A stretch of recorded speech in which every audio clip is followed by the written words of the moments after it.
السلام علیکم۔ آج کی جو سٹوری ہے وہ نور میگزین کی سٹوری ہے۔ 2016 میں یہ پبلش ہوئی تھی، جس کو آسیہ عمران نے لکھا تھا۔ اس کا ٹائٹل ہے درد دل۔ اس کو ریڈ کرتے ہیں اب ہم لوگ۔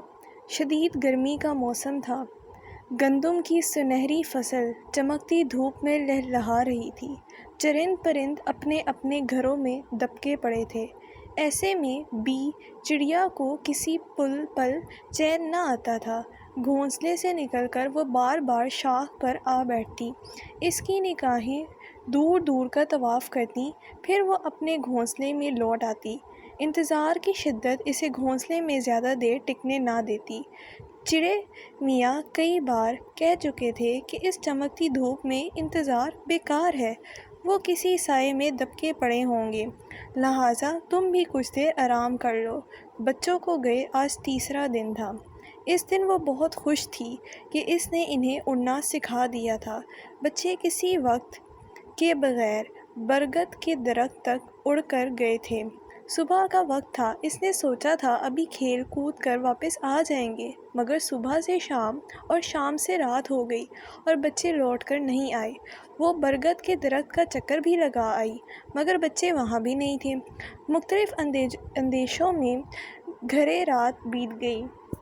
بچوں کی پریشانی میں اس نے کچھ بھی کھایا نہ گیا۔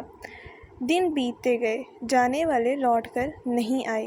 انتظار کرتے کرتے چڑیا بیمار پڑ گئی۔ چڑے میاں کی سمجھ میں کچھ نہ آتا تھا کہ وہ بچوں کو کہاں ڈھونڈیں تاکہ بی چڑیا کی انہیں دیکھ کر آنکھیں ٹھنڈی ہوں۔ اب تو انہیں خود بھی پریشانی ہونے لگی تھی۔ بچوں کے بچپن سے جوانی تک کے مراحل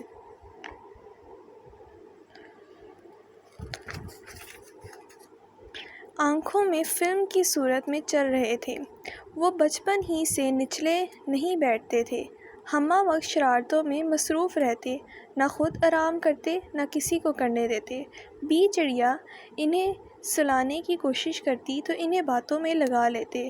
ایک کہتا، ماں جی آج جب دانہ لینے جائیں تو ہمیں بھی ساتھ لے جائیے گا، ہم آپ کی مدد کریں گے۔ دوسرا کہتا، جب ہم اڑنے کے قابل ہوں گے تو آپ کو محنت نہیں کرنی پڑے گی، ہم سب کچھ آپ کے لیے خود لایا کریں گے۔ چڑے میاں قریب بیٹھے بچوں کی چالاکی پر مسکرا دیتے۔ مسکراہٹ دیکھ کر بی چڑیا کو ایک بار پھر بچوں کو سلانا یاد آ جاتا۔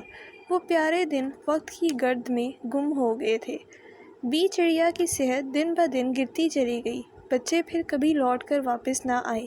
ایک دن انہونی ہو گئی۔ تینوں بچے روتے بلکتے اپنے گھر لوٹ آئے، مگر بی چڑیا کو تو مرے سالوں گزر گئے تھے۔ وہ چڑے میاں کے قدموں میں بیٹھے کہہ رہے تھے، ابا جان آپ کا درد اب سمجھ آیا ہے۔ جب ہمارے بچے ہمیں چھوڑ کر چلے گئے ہیں، شاید ہماری قبروں پر لوٹ کر آنے کے لیے۔